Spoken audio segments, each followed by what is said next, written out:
Hello friends, good morning, good evening to all my dear masters who have joined from various parts of the world.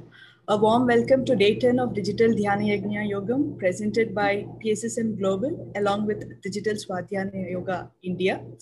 It's an extraordinary stage which brought various masters across the globe to share their great spiritual wisdom. I am Nikita from USA. My deepest gratitude to Brahmashri Pitama Subhash Patriji. Also, I thank Sai for giving me this great opportunity. It's my honor to introduce our today's speaker, Mr. K. Suresh. Mr. K. Suresh is the CEO of CTDI India, the subsidiaries of CTDI Inc., and also a trainer, body, mind, soul, and meditation concepts.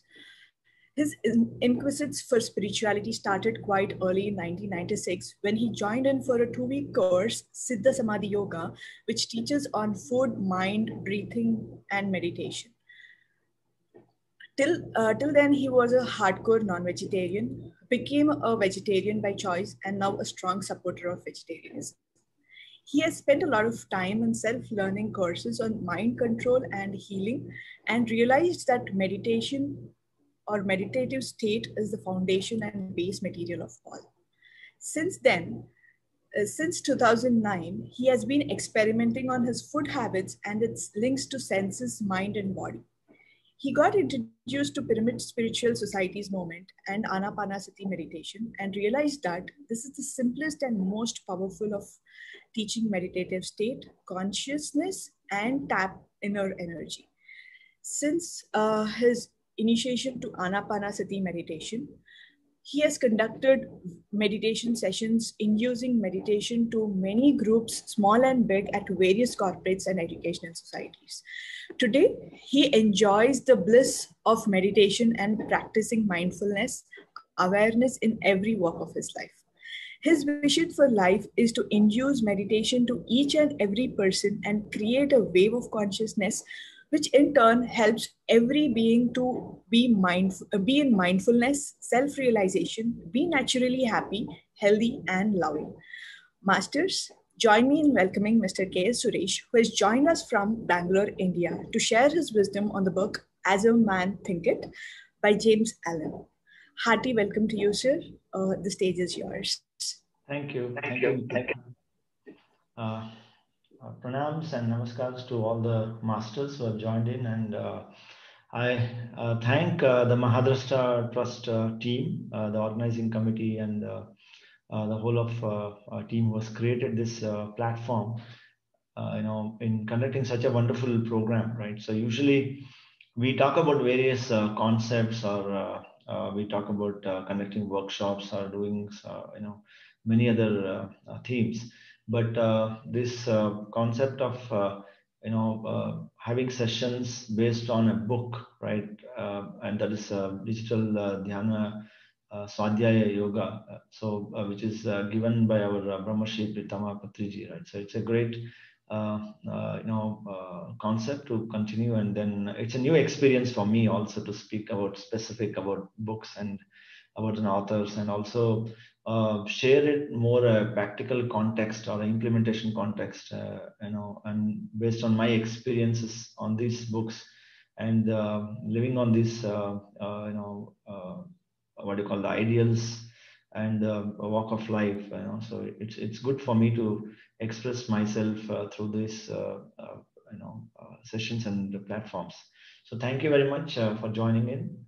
So today we'll speak about a book, Swadhyaya. In the Swadhyaya Yogam, we'll speak about a book.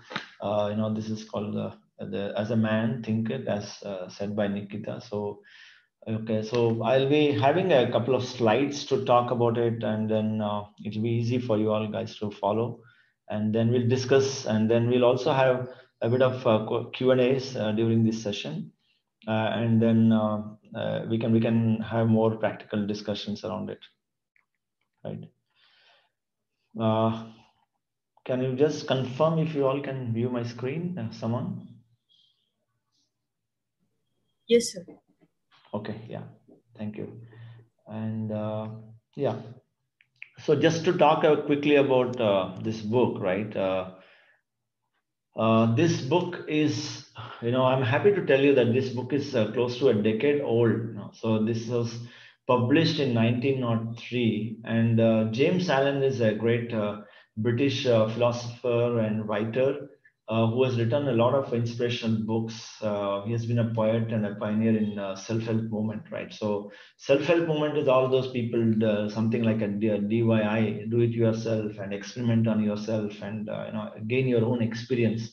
So he has been a great inspirer and writer of books, and then he has lived through 1864 to 1912. Can you just imagine? This book is such an amazing book. I recommend each one of the masters, and you all should read this book. It's a pretty not a very thick book. You can see it's just a 50-page book, right? So and it gives such a good amount of insight.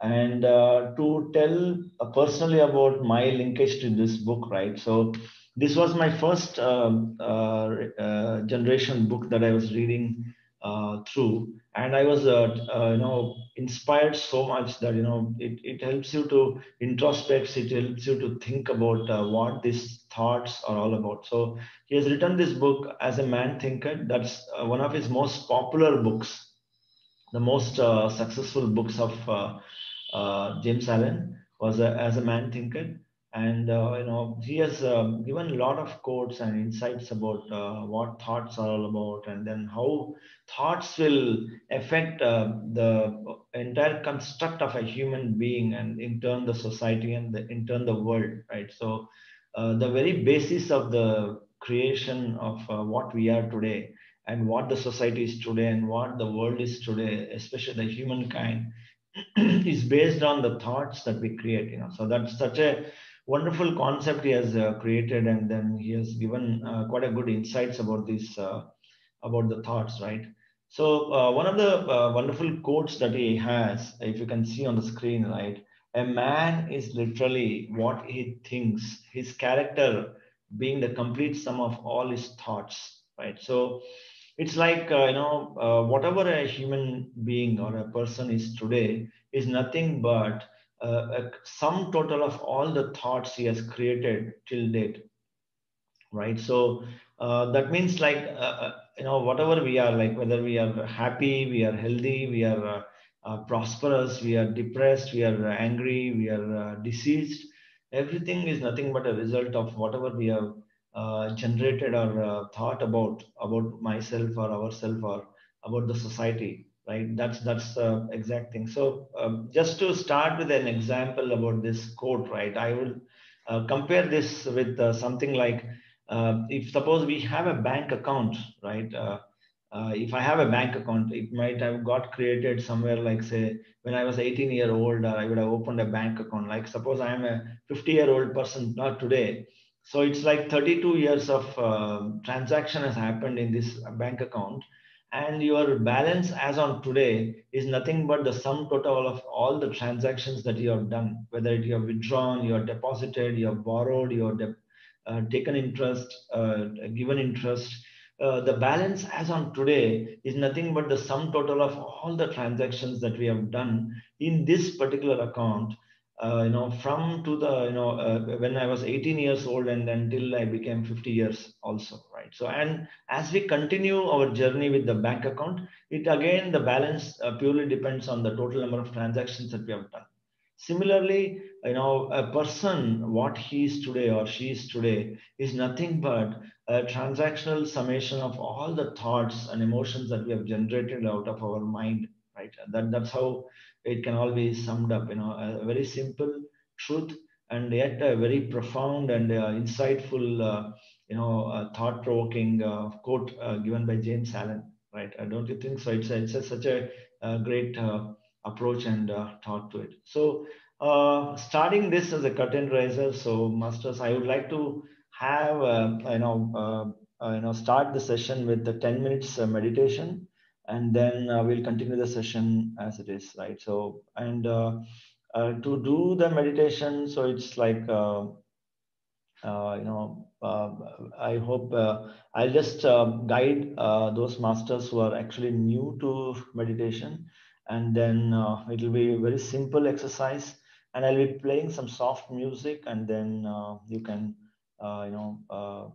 you can actually, be with the breath, and I'll just give you some small guidance about it, and then we'll end the session. When we end the session, we'll have to just put our hands on our eyes like this for 5 seconds and just open our eyes. So I'll be guiding you through this now. Just give me a sec. So if you can see the screen, right? So I'll be introducing you to Anapanasati meditation here. Anapanasati is nothing but inhalation and exhalation and being one with it, or observing the breath, right? So Ana is inhalation, Apana is exhalation, and Sati means becoming one with it, right? So if you see here on the screen as well, it gives some instructions. So I'll be taking you through these instructions. One is, first thing first, we have to close our eyes, then be seated in a very comfortable posture, either on a chair or a floor or a mat. Either you can take rest of your back, or you can sit straight, whatever is your comfortable position. And you cross your fingers like this. And if you're seated on a chair, you can cross your legs like this. So be very comfortable.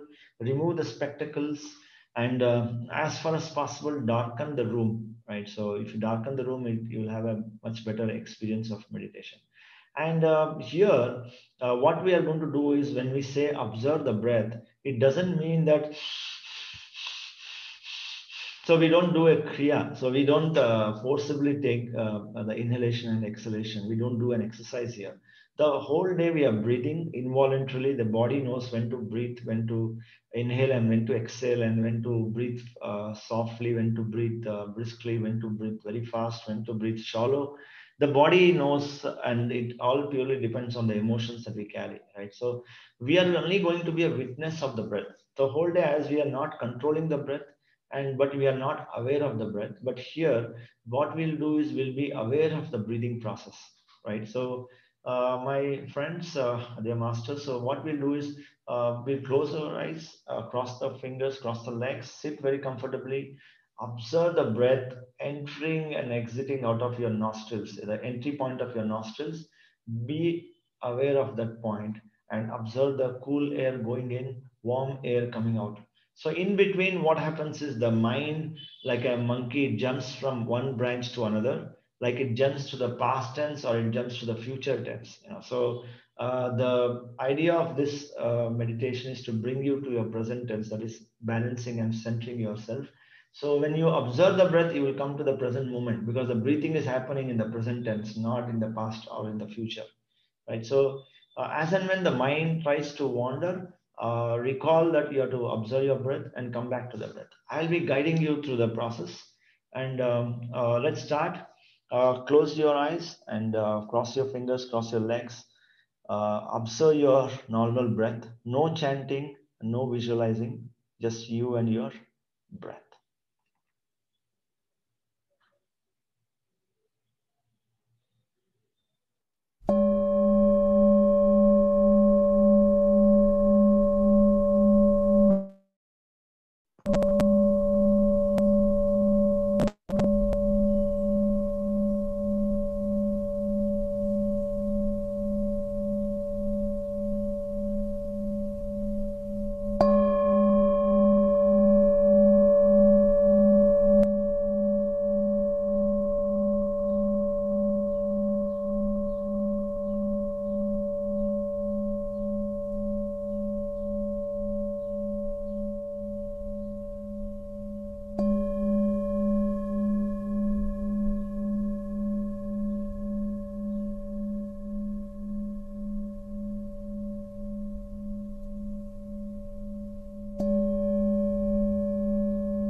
Sir, we can't hear you, sir.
Ten, 9, 8, 7, 6, 5, 4, 3, 2, 1, 0.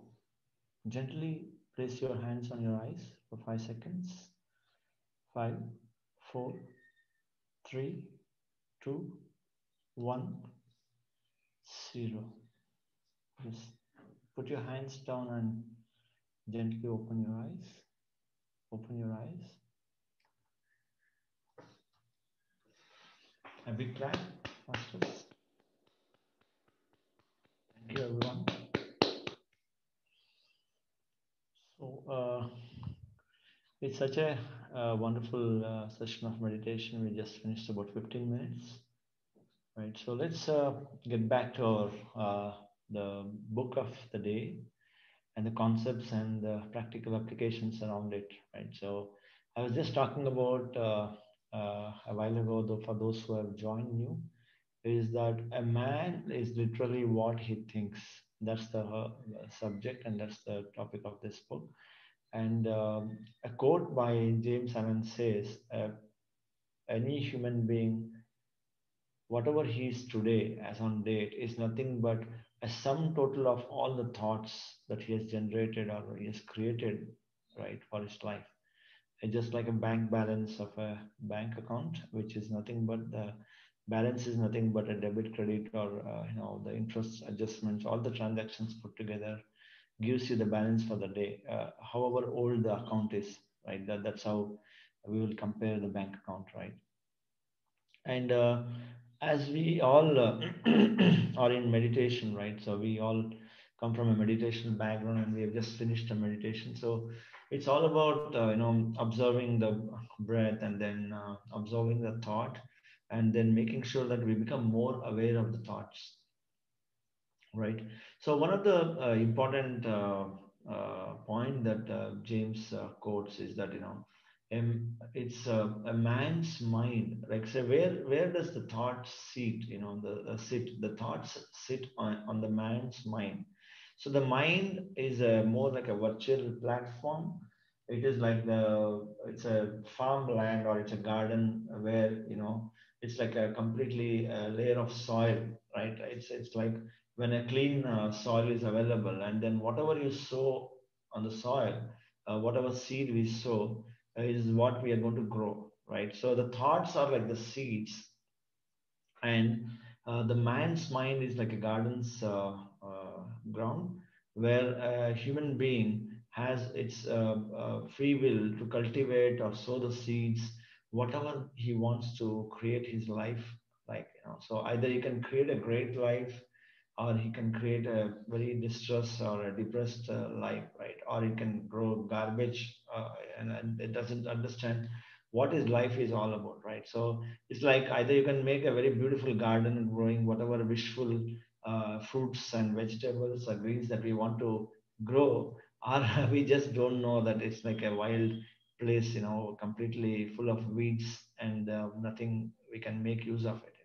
So that's how he compares a man's mind, and this mind is completely filled with thoughts regularly. But a person who can wishfully, willfully, consciously create the thoughts that he wants, then he creates a beautiful garden, or a lawn, or a farm that he wants, right? Otherwise, it will be just like we don't know what's growing here, right? You can see in the picture.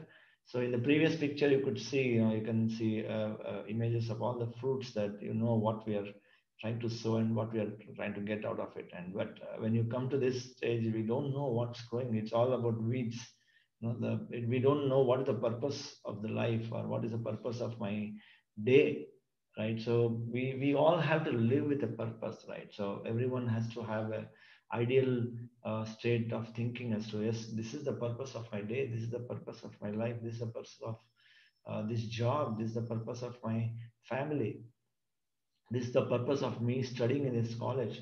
So we should all have a purpose, and that's like sowing the seed of a purpose of education or health or anything like that. So if we don't know what is the purpose, if we don't know consciously what we are creating, then our life becomes just like what you see in this image. We don't know what we are sowing, we don't know what we are getting. We are really a confused lot of people, right? And that's exactly the situation of the whole world, right? Many people, we don't know what is the purpose of our life, we don't know what we are creating, we don't know what we are sowing, we don't know what finally we know, yes, we are reaping some fruits or vegetables or whatever results, but we don't know why it's coming and where it's coming from, right? So there is always a cause and effect. Like in the Indian mythology, we have a karmic karma yoga, karma siddhanta. As a man thinket is purely based on the karmic principles or karmic philosophy, that whatever we sow, so we create, and whatever we sow, so we reap, right? So it's all about that concept, and that's how it all starts working. And James Allen has written this book. This book, can you imagine? It's almost like 100-year old. It was printed way back in 1900s, and then we are now in 2020.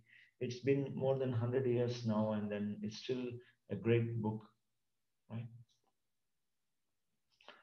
And I've connected a couple of things just to help you all understand more scientifically also. So the one which we talked about is more philosophically, right, Master? So I also wanted you to understand scientifically how have we understood, what is the way we can understand?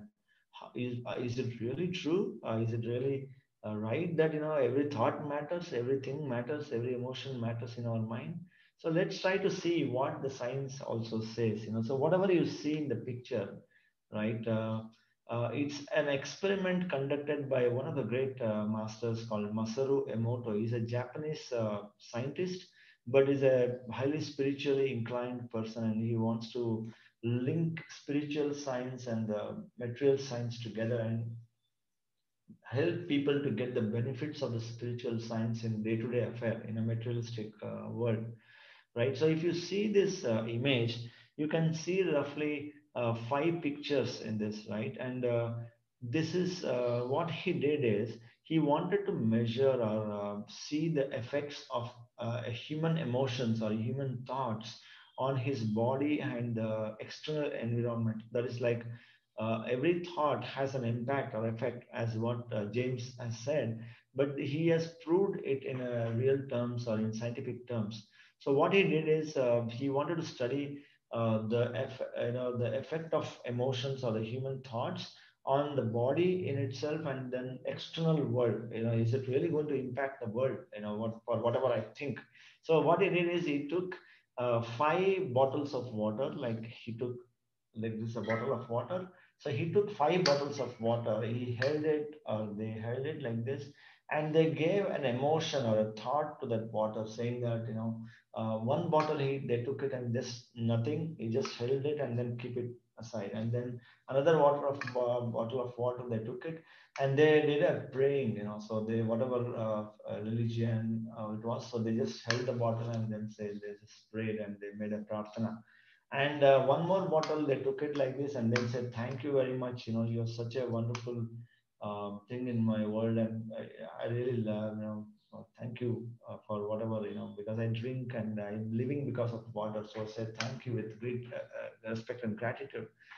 And he kept that aside. And then one more bottle, they took it and then they started cursing the water, saying that, "I'll kill you. You make me sick." And he gave a very a strong anger to that, and then kept aside. And another bottle, they said, "I love you," and "I thank you, I love you," and that bottle was kept aside. So all the five bottles were frozen. And then when once it was frozen, they observed the ice crystals, right, the molecules, ice molecules, under a microscope, electron microscope. And this is what they observed, right? So just holding the bottle for a moment and giving the emotions or the thought to it and then observing that under a microscope, you can see how the impact is on the molecules, right? You can see for whatever you didn't do anything, it was a different structure. Wherever we offered a prayer, it has a different pattern. And wherever we said thank you, it has a beautiful pattern there. And when we said, "You make me sick and I will kill you," so you can see, it's giving a different effect altogether. And then when we say love and appreciation, right, so it's all about giving that a different pattern altogether, right? So this is how it actually looks like. So just imagine, just a small feed of emotion or thoughts has so much of impact on the water bottle and the water molecules. And we as a person, right, we carry these emotions, we carry these thoughts, and we are made of 75% of water or 78% of water, isn't it? So just like earth has a 75, in excess of 75% of water, we are nothing different than earth planet, right? So we also have a lot of water within our body, and whatever thoughts and emotions we create, it has a definite impact on our body. And also it communicates to the external layer, and it shows the impact outside also, like how it impacted the water bottle, it will also impact the environment. So we'll talk more about it, right? So, and it has also been scientifically studied that a normal human brain or a mind generates about 50 to 70,000 thoughts in a day. right? So you can imagine how we are impacting ourselves with these thoughts, which we are creating consciously, unconsciously, through our own conscious or subconscious minds. And imagine what type of impact we are creating on ourselves, and what we are creating on the environment and the society and the world in total, right? So it is very, very important concept to understand. And then this really brings us to the necessity of being creating a mindful world. So observe your thoughts, intentions, and emotions. That's what I can say out of this. And then when I correlate the concept what James Allen speaks, you are nothing but what you are today is nothing but the sum total of all the thoughts. And this experiment actually validates that point, that yes, it depends on the thought, it depends on the emotions we carry, and whatnot. It gives everything what we want, right? So any questions so far? Anything you want to clarify? Anything that you want to speak? You can raise your hand or type on chat box. I'll pick up, and or I'll embed those discussions as I continue the session, right?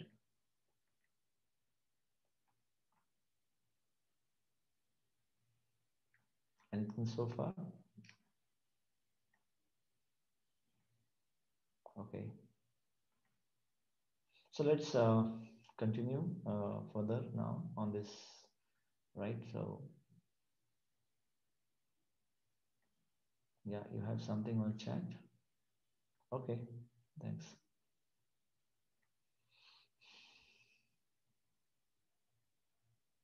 So this is the impact of our thoughts and emotions. And then when I look at it here, right? So further on this, right? So we'll try to understand more. So James speaks about lot many things about the thoughts, and the type of thoughts, the different clarity of thoughts, and then conscious creation and things like that. So usually we are all burdened like this. Like in the previous slide we saw, a normal human being generates about 50 to 70,000 thoughts or in excess, unless he's spiritually inclined or he's practicing mindfulness or he's in meditation.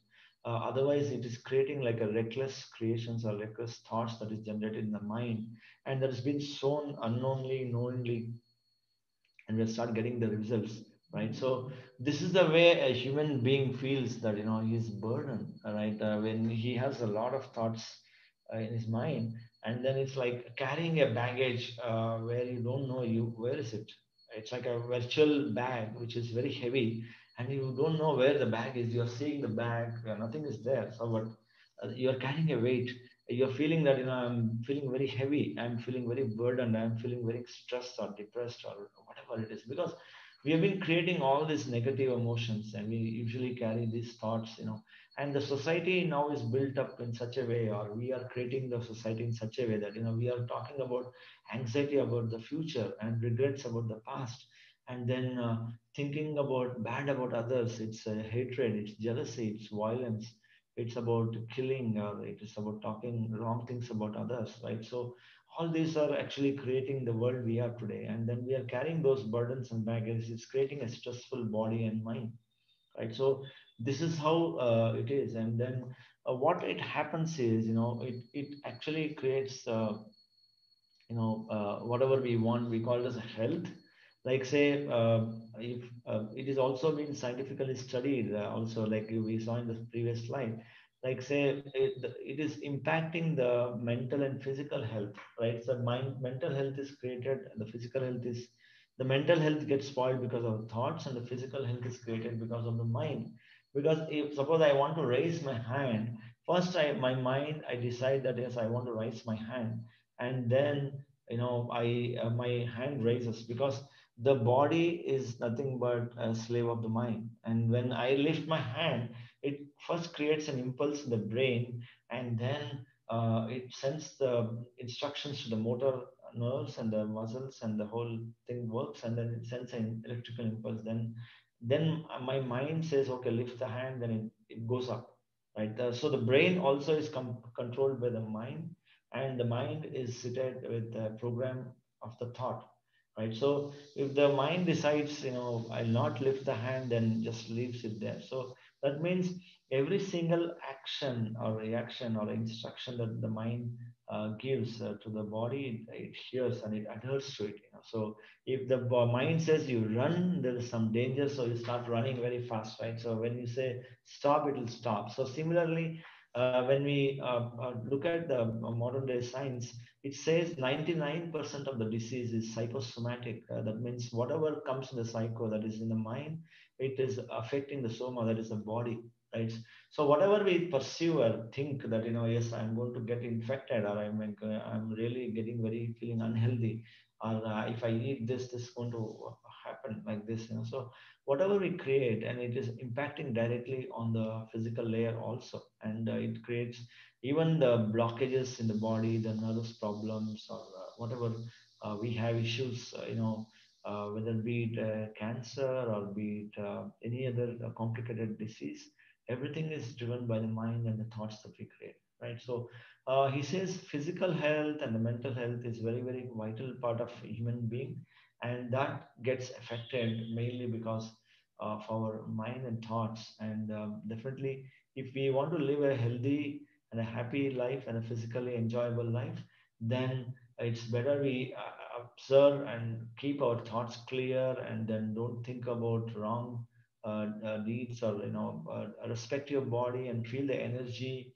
and then always create a thought which gives more happiness and more energy to the body, reassurance, and say, the body has a great potential and very healthy, I'm feeling good, and thank and respect the body, and appreciate every cell of your body, and says thank you very much for digesting my food, thank you very much for making me get all the experiences that I'm getting in this physical body and physical layer, right? So if you have a sense of gratitude, you thank and you appreciate the functions and features of the body, and use it in a justful and rightful way, then the body becomes so healthy and vibrant and energetic, right? So the physical health actually is created by exactly the creating a healthy thoughts also, right? So the body is a slave of my mind, just like I said, lift your hand, it lifts. That's how it is going to be, right? So the second thing is whatever we want to achieve, like be it education also, right? Say, if I give you a very small example, right? So if I want to see all the people who are studying, or all the people who are studying science, they will be found in science colleges. And all the people who are studying law, you can find them only in the law colleges, right? So all the people who have thought to study law will end up in a law college, right? All the people who want to do a scientific research, they will end up in research institutions. So anyone, you will not find any person who is not, come there to study science, because everyone would have thought that yes, I'm going to study science and I'm going to research on some subject. So everyone joins there. So if you go and find, introduce each other and find out, then everyone wants to study science there, right? It cannot be something else, because everyone has thought in a particular pattern and a direction, and everyone has got a certain thought process. So everyone goes and meets in the same location, and that's why even the education that we get, we demand and we create what we want, but the external teachers and the education comes to you externally once we want something, right? So that's how it how happens there. So and even the life partner we choose, so we create vibrations, we set the expectations to the external world, then it's it actually resonates, and we create a set of expectations that this is the type of partner I'm looking for, this is the type of partner I don't want. So rather than creating what you want, if you say I don't want this, I don't want this, it's actually going to attract more of that, because you're creating more of I don't want what you don't want. So if you sow more of what you don't want, you're only going to get what you don't want, because whatever it speaks, the nature, the universe responds to the same feeling. Like say, if you decided that I want to go and study science, then you are end up with a science institution. So if you say I don't want to study, I don't want to study, so you naturally will not end up with an educational institution at all. Similarly, like even if you choose the life partner, so you have to create that in the mind, as to what is the type of partner, an ideal picture. It's called as a dreaming. It's called visualizing. It's called creating in the mind, in envisioning it. So everything is envisioned. So there's a lot of stress given on how we are going to envision, how we are going to, the dreamers are the best creators of the world, right? Because in the dream, like our great Abdul Kalam, our the late president of India, Dr. APJ Abdul Kalam, right? He said that we dream and we create. You dare to dream and then you create in reality. So similarly, whether we are talking about education or love or even fortune, everything is first created in the mind. So we imagine, we visualize, and the if I say if I want to have fortune, then you have to create a scenario or a picture of yourself enjoying and being in that fortune, and not that you are still living in a very poor condition. It doesn't matter in what condition we are currently in. It only matters what you are going to dream, and the dream is eventually going to be answered by the universe, because the universe does not judge you. Universe does not tell you, you are only a beggar today, how can you be a millionaire? It doesn't judge you. It only knows what you want, and it will give you the way and the path and opportunities and create the whole ambience and environment, and the whole earth planet prepares to give what you want, right? So if you are a poor person and you always curse about the poor condition that you have, you curse the people what you have, you curse the people who have given birth to you, if you curse the environment around you, so you're only going to create the environment more and more, more and more, because every visualizing, every thought that we are creating, like cursing a person, is like you are sowing a curse into the soil. So you are like, you don't want that, but you are still creating more and more an abundance of that curse, or blaming the people, right? So you are going to get people only who are going to be blaming you and you blaming them. That's how we are going to create. But if you want to come out of this trap, he says conscious creation and conscious awareness is the only way which we can look at it, and then that's how we can talk about it, right? So, and we usually fall into that same trap of creating only those things which we don't want to create, because we are so scared, or we are so depressed, or we are so suppressed by these physical conditions or emotional conditions in our family, in our office or environment, the worldly conditions, that we don't dare to dream what we want, right? So let us all dare to dream what we want, right? So if we don't dare to dream what we want, then we cannot create what we want. And that's exactly what it talks about, right? So we all, like, it's like a simple example, right? There is one rich person, right? Where there's a rich man, every night he is afraid that he has so much of cash and gold and lot of property. What if there is some person, a burglar, a thief comes and robs him? Every night when he sleeps, he just gets a spike of fear. I have so much of cash, I have to be careful, to be alert, right? He creates only that, and then every day is watering. He has sown a seed of fear and then insecurity about the fortune that he has. Every day he waters it by recalling the thought again and again. And there is a one great robber, right? He thinks always, I want to get a big jackpot. I always want to get a big hand, and I want to have a big bounty.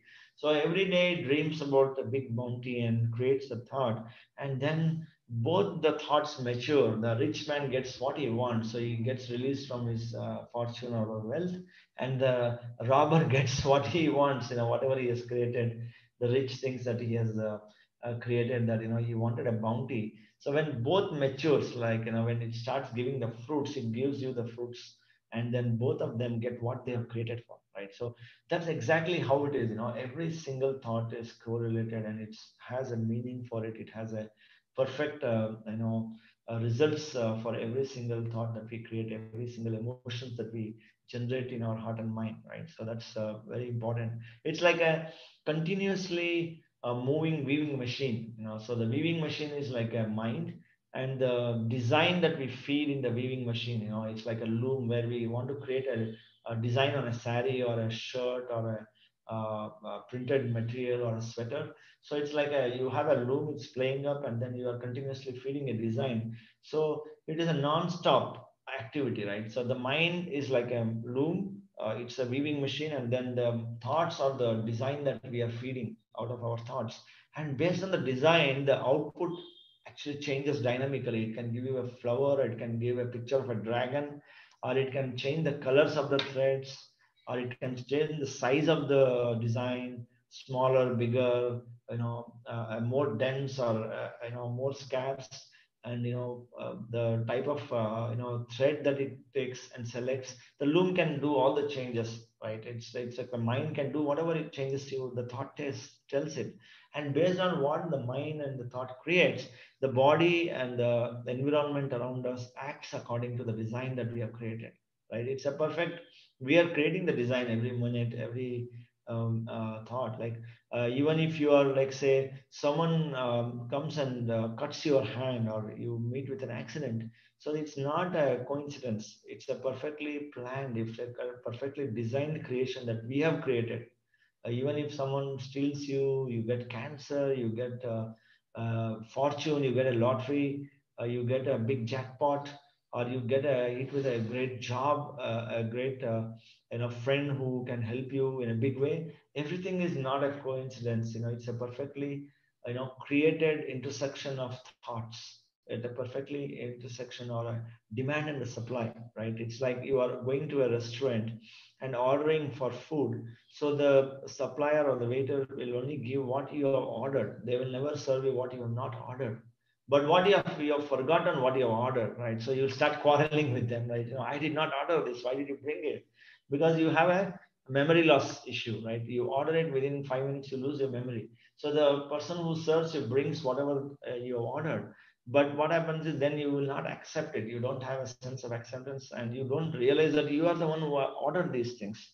And then you start fighting with the person who has given you the food and said, I didn't order the pizzas, I had ordered you the rice, right? So then he says, okay, sir, you see, this is the order I have written down, and you can ask your friends, and I can see it is punched in my system, right? Same thing, it's similar, right? From one instant to another, right? We keep creating non-stop. But when it comes to ripening of the germination, and when it gives fruits, then we start fighting and getting agitated. Why did it come to me? Why is it happening to me? Why everyone is cursing me? Why is it everyone blaming me? Or why everyone is appreciating me? Right? Everything and anything that comes to us, it's not a coincidence. It's a perfect creation. It's a perfectly balanced world. Right? Every thought has an accountability. Just like I told, 1 rupee or $1 deposited in a bank has all the accountability. The bank doesn't say it's just $1, so just forget it. It doesn't say like that. They say $1 is a $1. It is added to your account. There's a calculation to it. Every single thing is accounted. So similarly, every thought that we generate, every thought that we create has an accountability, has a result oriented to this, right? So it's such a wonderful world, right? So it's a, and when we if I extend this a bit more, right, when I talk about in a spiritual context, we are not just come here only in this lifetime alone, right? So if I want to extend from what James has said and add some more flavor from my end, right? So we are not come here just appeared out of nowhere in this lifetime. My I as a spirit, or I as a soul, is a continuous thing. There's no discontinuity. It's a continuous thing. It's everywhere. It's an omnipresent energy. It's a spirit. It's a soul, right? So whatever we are today is because of the last life that we left, and the intention we got to create, or experience that we got for this lifetime, and what is the experience we want to get in this lifetime. So it doesn't so happen that whatever I have created in the past life, it just disappears after the past life. It also carries forwards the future, I mean the next life and next generation, or many lifetimes also.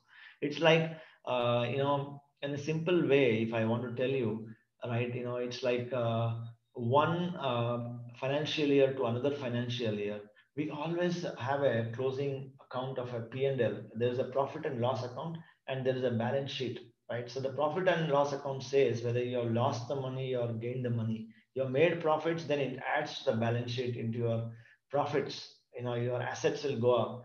Or if it says you have lost the money, then your assets will go down or your cash flow goes down. It hits the balance sheet, right? So if there is a liability to be paid, so from one financial year to another financial year, it doesn't get nullified. It doesn't get excused. The bank, if they get the money from you, they will come behind you to take the money, even from one financial year to another financial year. So similarly, we change our bodies, we change our lifetimes, we change our dimensions or the planes or planets that we are in.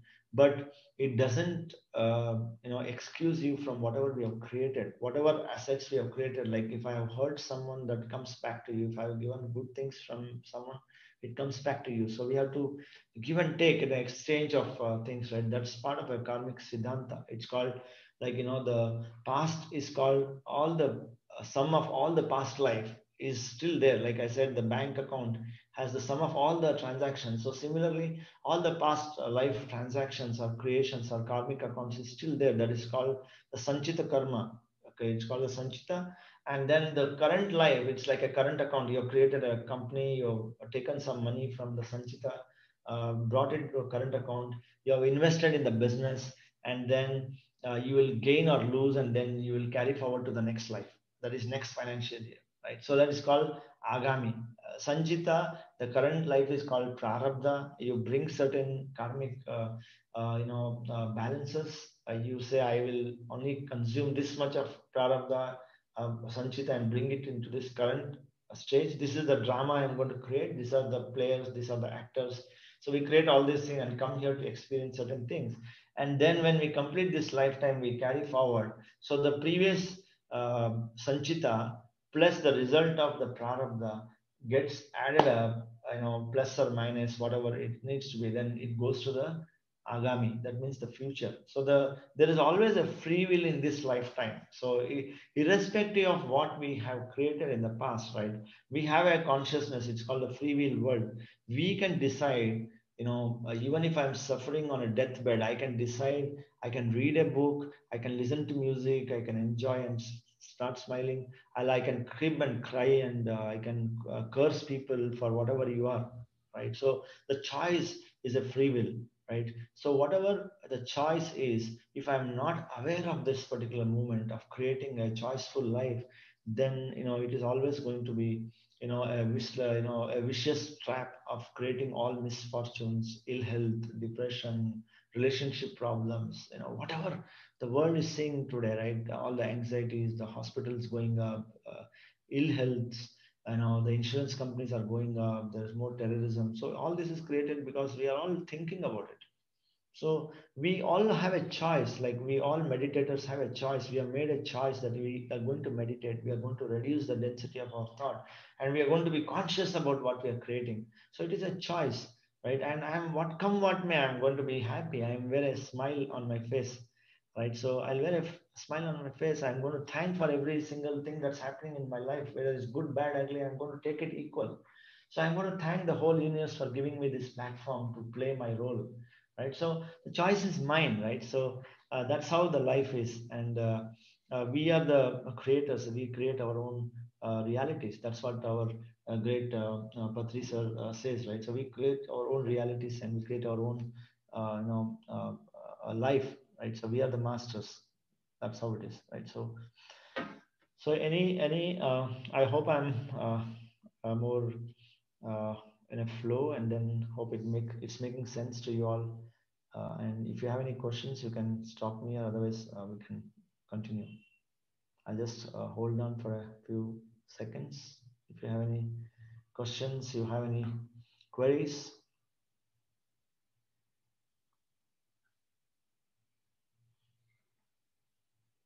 Yeah. Okay. So let's carry on, friends and masters.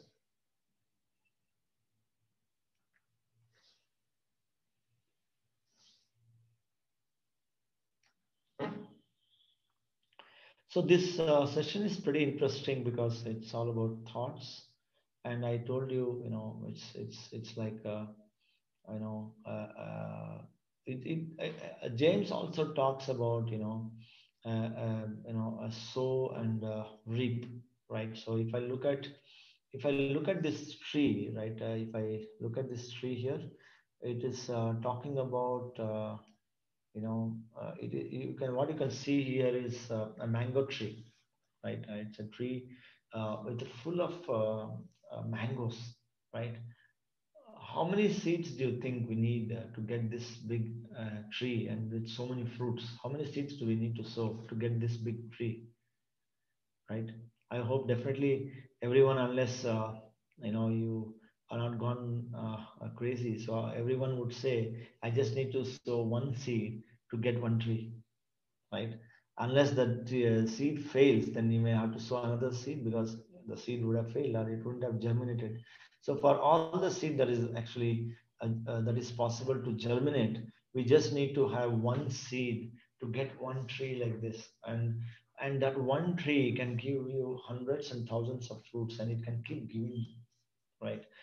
So this is called the cause and effect theory, right? And what James also says, and we also know in our own philosophical terms, that if you give one, you get 10, right? If you give one, then you get hundreds of it, right? If you do good, then you get hundreds of good things in your life. If you do bad, then you will get hundreds of bad things or tens of bad things in your life. Like if you sow one seed of mango, then you are seeing it here that you're getting thousands and hundreds of mango fruit in the tree. So isn't it so wonderful, right? Even in the thought also, it also impacts in the same way, right? I usually take some examples to it. How can one thought that I create can give so many results? Can it give so many fruits to me? One thought I would have thought something that I may get cancer, or I may get diabetes, or I can get a jackpot. I'll win a great job with the bonuses, and I'll get a great car. So whatever it is, right? And one thought will give rise to thousand after effects and thousands are after effects of the thought that we create, right? Say it's like a person thinks, like say there are two brothers, right? Who has a mother of about 35-year-old brother, and an elder brother of 45, and the mother is about 65, assume like that, right? So they all go to have their mother checked with a doctor, but she has three good friends. One is diabetes, one is blood, the BP, and something like arthritis. She has three great friends, and they all go to the doctor, and then say the doctor says, look, guys, your mother has three great friends, right? And your father had four friends, right? So you rather be careful. Your father also had a heart problem, so your mother has three problems, your father had four. So it looks like you may also get it, because sometimes it may also get to be genetic or hereditary, or you may also be careful that because it can also affect you, or you may also get into one of these catching with one of these friends. Then one brother, like a 35-year-old brother, he says, come what may, I will not get into this. I will never get these friends with myself. And then the brother of 45 thinks that, yes, I may get something like that. Let me be very careful. So what happens is, every single thought that a person generates, if you look at it here, right? If you look at the image here, the brain here, the brain generates something like an electrical impulse, right? It generates an electrical impulse, and then the electrical impulse will have two effects to this. Okay, every single thought will have two effects. Okay, one is called, in technological terms, one is called as a wired effect, the other one is called as a wireless effect, right? So the wired effect is the one which is an electrical signal that flows through your body. So you have nerves in your body, right? You can see this, the wires that goes and controls literally every single organ, every single body part is controlled by the nadis, the electrical impulse that flows in the nadis that actually makes you to operate your hand, listen, walk, talk, chew, see, speak and sing, dance, jump, everything. So everything that needs a connectivity through the nadis. That is called the etheric body of the connecting nodules, the neurons, right? So every nerves are again drilled down into neurons. So there are a lot of signal carrying, impulse carrying, instruction carrying mechanism of the body, right? That is all called as a wire. You all must be knowing, right? Your tube lights, your fans, they are all connected through wires. Once you switch on, then the fan will turn on, when the tube lights may turn on, or the geyser may turn on, right? So that's called wire effect. And you all know you have a mobile phone, so we all use this. It's called wireless, isn't it? So we don't have to teach everyone what is wired and wireless, right? So we know, right? So when we generate a thought, like I was telling you about we generating 60,000, 50,000, 77 thoughts. So every thought will give two results. One is called wired result that will impact your body, and the other one is called a wireless effect. So if the brother has thought, like, a 45-year person, he thinks that, yes, I may be diabetic someday, right? Then that body, as I told you, the body is a slave of your mind. Then it says, okay, Baba, I listen to you, master. I will be a diabetic. It's like sowing a coconut, sapling. You will put a coconut sapling, so it will give you results in 5 years. It will give you so many coconuts. So something like diabetes also is like a coconut tree. After 5 to 6 years, the body will become diabetic, right? And what happens, the whole body, every cell is programmed, become diabetic, become diabetic, become diabetic, become diabetic. Like you see, you keep one heap of a small heap of sugar, and then there are some ants. Then the moment it sees the ants, you will see every ant will carry one granule of sugar, and then they keep carrying to their more, right? So similarly, if you see, after some time, you will see a big line of ants carrying, a white crystal of sugar, and then you can see it's such a beautiful pattern. Similarly, our cells and the neurons in the body is no different than an ant group. Every cell is like a soldier. It just listens what the mind commands, and it says, okay, Baba, I'll do it. Okay, sir, I will do it. Okay, boss, I will do it. It's like a genie just listens to the master, right? So the whole body cell starts vibrating, getting programmed to become a diabetic, right? So, and just imagine, the universe is so beautiful, right? It just listens. It doesn't judge you. Like, if you talk about a fire doesn't have its own polarity, or negative or positive. If you use it for cooking, it is good. If you use it for burning someone, it is bad. It itself is not negative or positive. So the universe also doesn't judge you. It only knows, okay, tatastu. It gives only blesses whatever you wish, it will give you. So the person who is like 45-year-old, he has wished that he will become a diabetic, right? So it gives unconditionally. It gives unconditional love. It just says, whatever you want, take it. It's there. So what happens is, it sends a signal to a. If you look at a hospital, a person who is building a hospital, you ask him why you are building a hospital. He says some diseased person will come. So if you ask a factory who is manufacturing syringe injection, so they'll say someone needs it. I'm manufacturing syringe.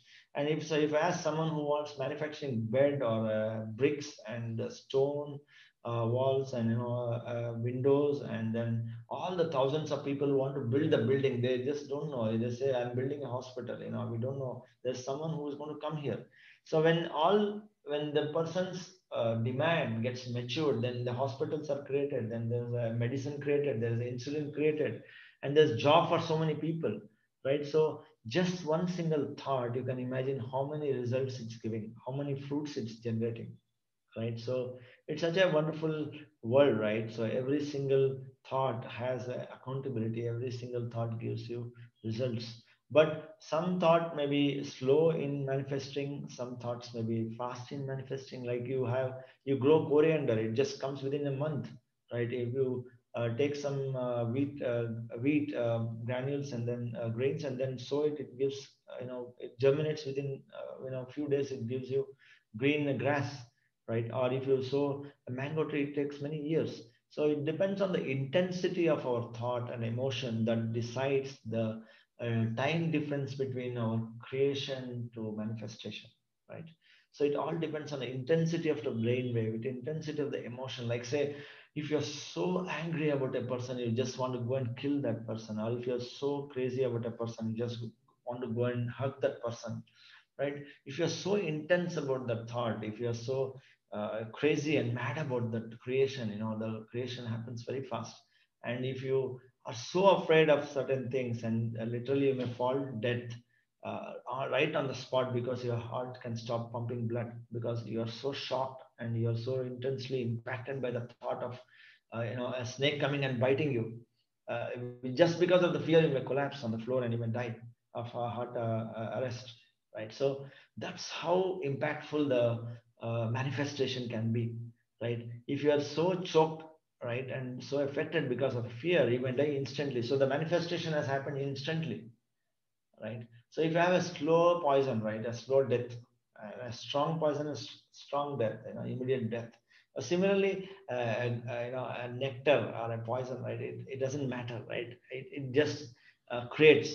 It doesn't judge, whether it's male or female, positive, negative, black and white, sun and moon, gold and silver. It doesn't matter, right? It is all created. Whatever we want, it doesn't look at the polarity of good, bad, negative, positive. It doesn't really matter here. So it all depends on what we sow, like whether you sow a bitter gourd or sweet watermelon. It just grows.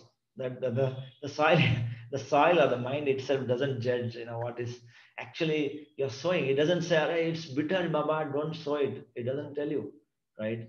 The nature and the universe doesn't really stop you from creating whatever you want to create. Arey Baba, it's so sweet, don't eat it, or don't sow it, you will become diabetic. It doesn't tell you. Right? It just gives you whatever you want, right? It's abundance, it's unlimited, it's non-judgmental, it's universal, it's infinite. We can create infinite things in our life, right? So the problem is, the only thing is we as a human, right? We don't know what we are creating, right? If you see this tree, master, so what is the name of this tree? Can anyone say what is the name of this tree? Can anyone say what is the name of this tree? It has so many different things. So this is how usually our life is, right? That's what even James says. Even I have experienced it myself. So we don't know what we are sowing every minute, every moment. We don't know what we are thinking. We don't know what we are carrying in our mind. We don't know what emotions we are having, right? So it's really a reckless creation. It's just unconscious creation. We don't know what we are doing it, right? So that's why if you see here, it's like a mixed uh, crop, mixed food. We don't know. We're just like a an unconscious farmer. Just he doesn't know what seeds they are. He's just taking one big bag of seeds and then he's just throwing the seeds on the soil. It's like what will you call those farmers? It's a mad person. He doesn't know what he's sowing. Then he's going to also get that result, right? So we also the humanity has turned out to be like mad farmers. They are sowing the thoughts recklessly, unconsciously, and that's why we are creating the world the way it is today. It's a way of unhealthy things, the way of all the unrest, a way of all the terrorism, the way of all these mafias, whatever our political system. We are responsible for it. We people, we our thoughts, our collective thoughts. And just like I want to sum it up here that just like James says, a man is literally the sum total of all the thoughts. At the same time, the world, the human kingdom today on the earth plane is nothing but a sum total of all the human thoughts that we have created in the earth plane as on today, right? That's the reason the world is like this. No one has to be blamed. We are all equally responsible to be in this plane, in this vibration, in this experience, in this situation of the world. We are all equally responsible for it, right? Don't you think we are all responsible for the world we are living in? Don't you think we have created it? Because every moment, every situation, as we saw in the experiment of Masaru Emoto, a bottle, just one thought of or one emotion, it gave rise to reorganizing the crystals or patterns of the molecules of the water. Similarly, the external world also gets these wireless signals, and that's how it is all getting created, right? If we all think about ill health, then we create more hospitals. If we all think about being healthy, no medicines, no doctors, No insurance companies are required. If I don't have accidents, if I don't create an accident in my mind, a fear of accident in my mind, if I don't create a fear of unhealthiness in our mind, no doctors, no medical. Like if I'm buying bananas every day and 100 people are buying bananas every day and they all stop eating bananas, then there's no demand, there's no supply, right?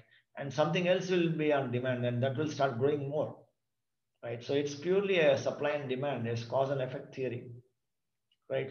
So the world today is a perfect paradise or hell or a heaven, depending on what we as a humanity are creating.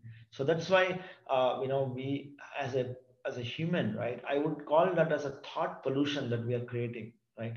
So the mother of all the pollutions that we have is a thought pollution. Mother is what gives the birth to a child, isn't it? Mother is a creator. Mother is giving the home, a place as a called as a womb for the child to grow up and for a baby to come up, and then she's giving birth to a child.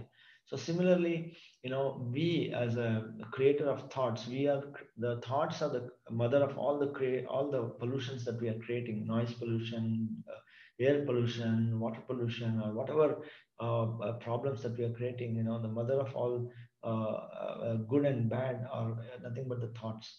So meditation actually is one way, right? To create a serenity and a calm mind. Meditation is one way, right? Like when we did meditation, we observed our breath and we realized that we are getting a lot of thoughts, and we reduce the thoughts by observing the breath again. So we become conscious of the mind, we become conscious of the thoughts that we create, and ultimately we get a calm mind because there's no many thoughts, and like it's like a plain land, and you know what you are sowing. Then you don't create more weeds. And what if suppose you sow mango, then you get a great mango tree. So whatever manure and water you are giving it to the tree gets 100% nutrition of that, 100% care of that. But if you create too many unwanted weeds, then you will have to go literally and search, where is my mango tree? The weeds have grown so big. So the purpose of whatever you are struggling for, the purpose what you want to achieve is lost because you have created too many weeds that are not supporting the main seed that you have sown, right? So that becomes a agitated mind and a very disturbed mind and a distressed mind and a depressed mind and a stressful mind, right? So and becoming conscious of our mind, and meditation is one way where we can observe and reduce the density of thoughts, and that will create something called as a calm mind, and it creates a serenity within us.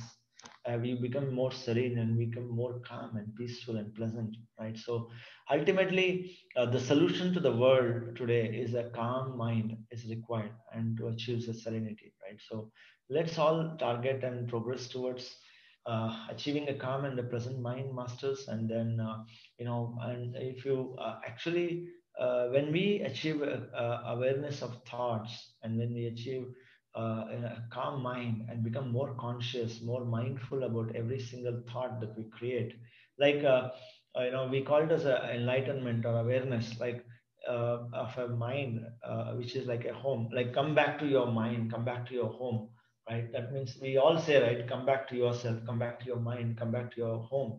That means if anyone wants to come to your home, enter your home, then they literally knock your door and ring a bell, isn't it? So you open the door and see whether he is a person whom you want him to come, or whom you want to meet. Then you say, welcome baba, so thank you for coming, and you give them coffee, tea, or snacks, or lunch, or dinner, right? If you want get to know that this person is not the person you are expecting, then you say, no baba, you please carry on, I don't need you, and then you close the door. So that's how our mind should be, where a thought knocks on your mind and says, can I come, right? So that's called enlightenment. That's an enlightened society, right? It's like I would say it's like a Six Sigma of thoughts. Like Six Sigma is like you create one in a million, right? If you produce million thoughts, one thought you should not be aware, then you call Six Sigma.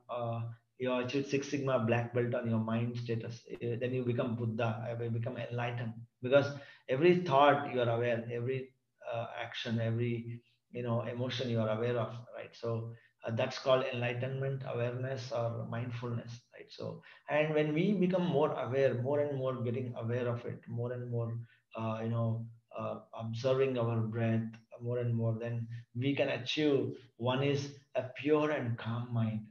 First thing first, we'll achieve a pure and calm mind, and then as we progress, we'll get to know the right speech, so we can know what we are speaking, what to speak, when to speak, how to speak, whom to speak, how much to speak.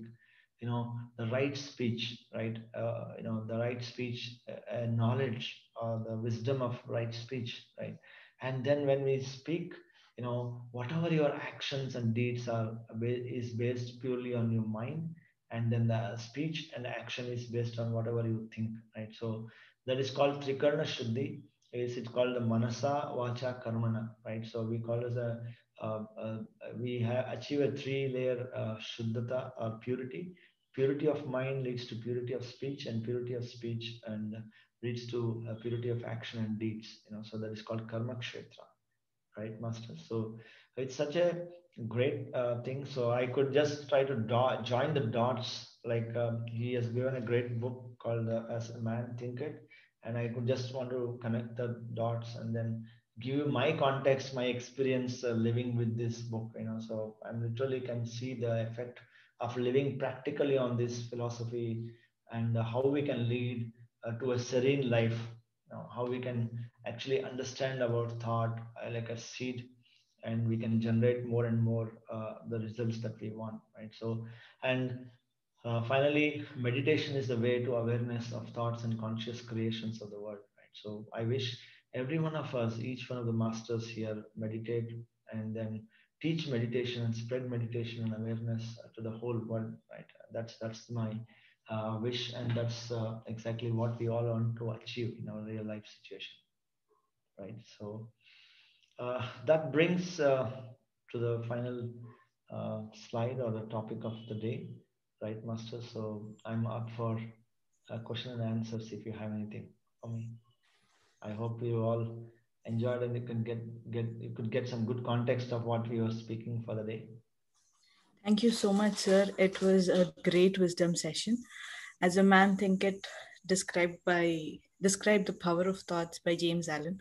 I would just like to summarize some points that I got connected to.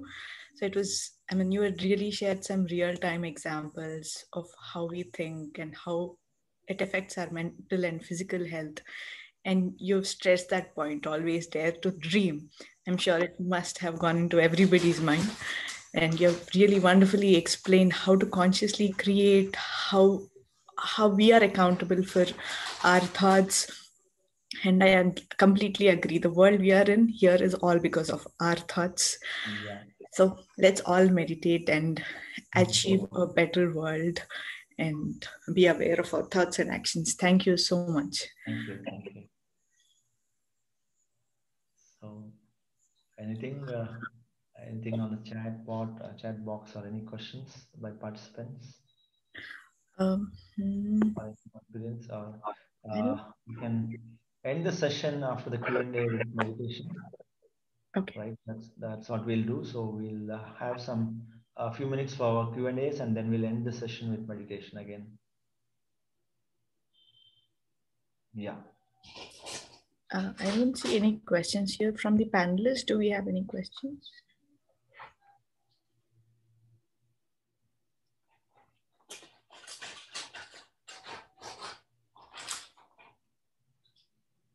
Thank you.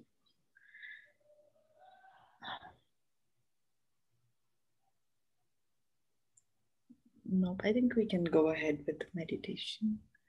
Okay. Suresh. Anyone? Yes. Okay. So anyone wants to speak and unmute, or you allow them to unmute? Yes. So one, yeah. Slide after. So you want to see the slide after water molecules. Okay. So, okay, this is the one. This is the one. You want to see this slide, or you want to see the slide of water molecules? or after water molecules. This is the one. Yeah, this is a wave of, we call it as the cloud of thoughts. The cloud of thoughts leads to the results what we get. Like the rain doesn't come just and rain somewhere. It has a purpose for raining also in a particular place. The clouds comes from somewhere and then it rains on a specific area, right? So it's like a moving cloud. It rains perfectly at a perfect spot. So wherever we are, whatever we are qualified for, it rains. The rain of education, health, love, fortune, everything rains for a purpose. Yeah.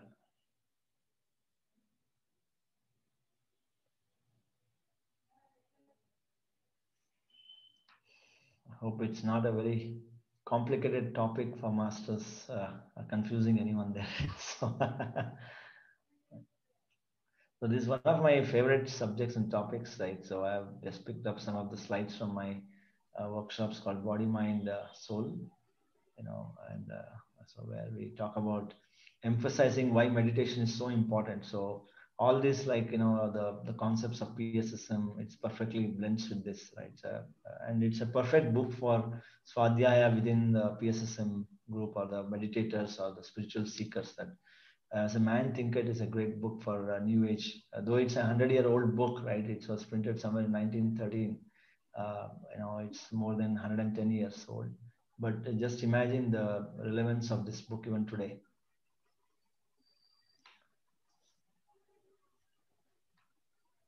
So you were speaking.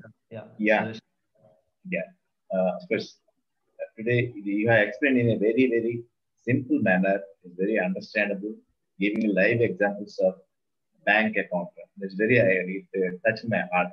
Is some balance of the period from opening of the account to the day of requisition. It is some balance. You'll get that. Like that, your karmic efforts also some balance of your date of birth and to the present day of your requisition. It's very, very simply explained, and as you sow, so you reap. There is one more thing you explained. One small seed is enough to get thousands of fruits. Like similarly, if you sow a positive thought, you'll get positive results. Sow a negative thought, you'll get negative results. This karmic effect, everything we explained in a very crystal and transparent way. Nowadays it's very much uh, useful because everybody is getting fear of this COVID-19. So whatever you think, if you are fearless, the COVID-19 will not touch you. If you are thinking again and again every moment, definitely you'll get there. That's what you said. It's a wonderful way of expression, very clear and touching everybody, very understandable. Thanks a lot, Suresh. It's very good Thank you, sir. session. Thank you, sir. I really enjoyed, and thanks for your feedback also. Thank you. Thank you. Okay. Sir, session, can I speak, sir? Yeah, please, ma'am. Session was excellent, sir. Sir, I want to know how you came into PSSM, sir, in which year, and life transformation about yourself, means before meditation and after meditation, sir. Yeah. Please tell me in detail, sir. Okay, sure. Yeah. In which year you came meditation, by whom, and what are the transformation before meditation and after meditation? Sure, madam. So definitely, it's I went into a spiritual journey, right? Seeking spiritual answers, or the maybe some of the questions that I had, I started seeking on it through books somewhere in 1996. So as I mentioned, I ventured into Siddha Samadhi Yoga, and then started experimenting on many things like Reiki, and then I picked up some of the Western courses like Silva Mind Control, and then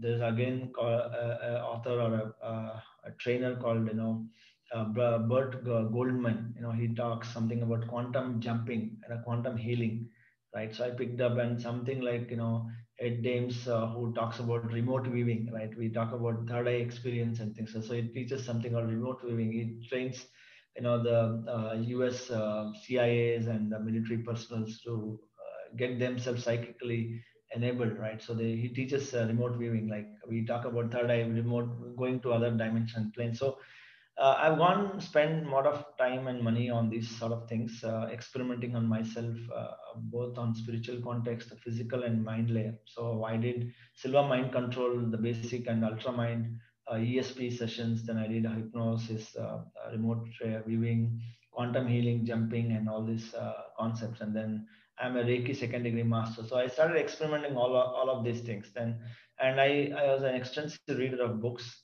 and I love books. Whenever I travel and I travel, I love traveling as well. I travel all over the world, right? Different countries and different parts of India, right? So I carry a book, and I finish books like what Patricia recommends. Right? So and I love books, right? So especially on the spiritual scientific context, right? That's how I picked up. And when I started doing all of these things, then I said there's something beyond it. Then that very seeking itself, I think I got to meet Patriji in 2009-10, and then the first experience was totally different. He was like a sculpture hitting the stone and knowing where he's hitting, right? So that's the experience I got, that he hit me hard on wherever I need to shape myself, right? I realized it.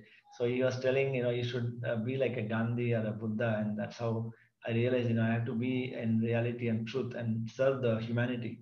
And that's where I intensified teaching meditation. I came into meditation in 2010 in Anapanasati. And then he said, you have to be a Buddha, meditate more, and be in non-violence. So, and, that's when I started teaching. So when I came into PSSM, all the myths got cleared up, because earlier to that, I was practicing Vipassana mode of meditation, where it's not freely taught, or it has a particular ambience or people who are trainers and they are qualified to teach. But when we came into PSM, anyone can teach, anywhere you can meditate, anytime you can meditate. So that's a anywhere, anyone, anytime meditation. That's what I realized, and then gave me like a license to kill. So I can kill anyone with meditation. So I mean, kill their thoughts, kill their mind, and make them no mind. That's how the license to kill is given by PSSM, right? That's all I can say. And that came into my mind that we need to create more meditation centers. So we need to create more meditators. It's like we need to have more fuel pumps as we have more vehicles. So we need to have more meditation centers to refill the energies to humanity.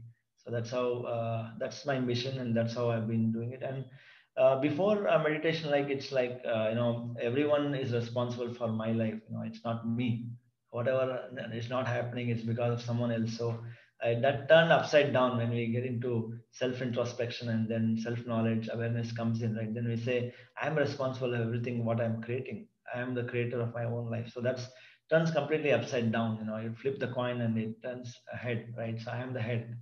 So that's how it all turned. And then as and when I progressed, I used to do quite a lot of intense meditation. I was in Singapore for a year, and I used to experiment even foodless living. Right, I even used to like I met Jasmohin in Bangalore when there was Global Congress of Spiritual Scientists. I met her many times in Bangalore, and I was wondering how can I sustain without food.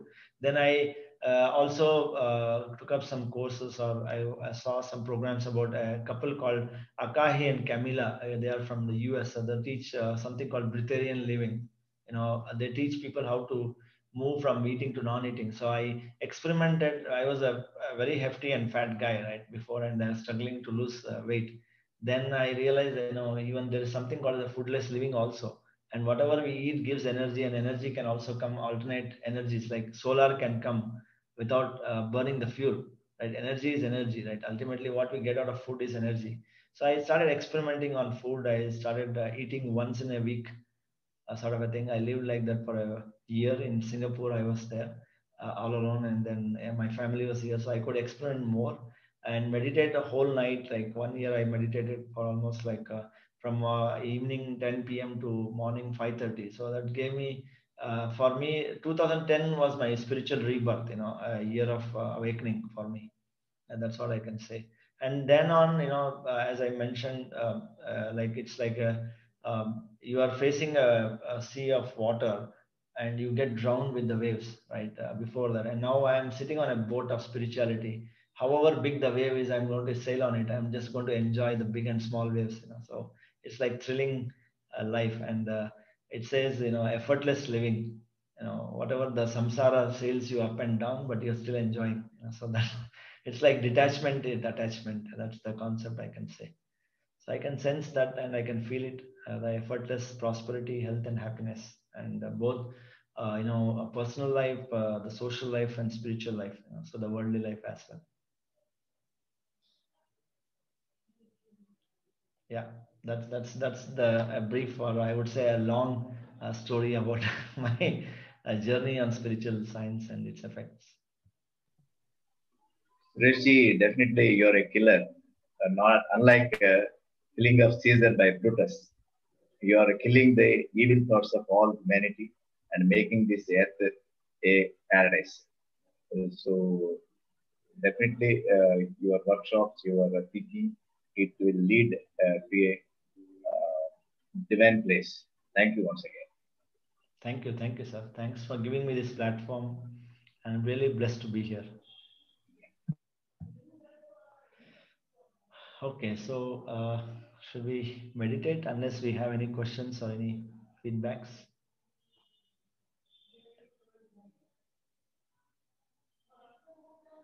Okay. Yeah, we'll meditate for a few minutes. Yeah, we'll just, shall I play the music or anyone wants to play the music? Same music, you can continue. Okay, yeah, thank you. I'll just continue the same music and then we can meditate for some time, right? So masters, close your eyes, observe the breath, the normal natural breath. Be with your breath.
10, 9, 8, 7, 6, 5, 4, 3, 2, 1, 0.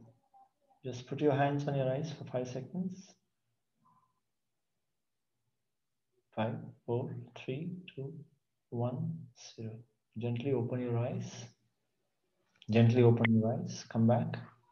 Thank you. Thank you, everyone. Thank you. Thank you, sir. It was a great meditation session. Thank you. Thank you very much. Yeah. Thank you so much, Digital Swadhyaya team. Really a great, I would say we are so fortunate to have this sessions, just getting knowledge in 2 hours of the entire book. And this was a great wisdom session, sir. So before we end the session, I would like to mention about the Spiritual India magazine, which is a great work by our Spiritual India team. This magazine brings to you the spiritual concepts shared by Patriji and all great masters across the globe. We would like to, we'll be playing a small video, a short video. Let's see that.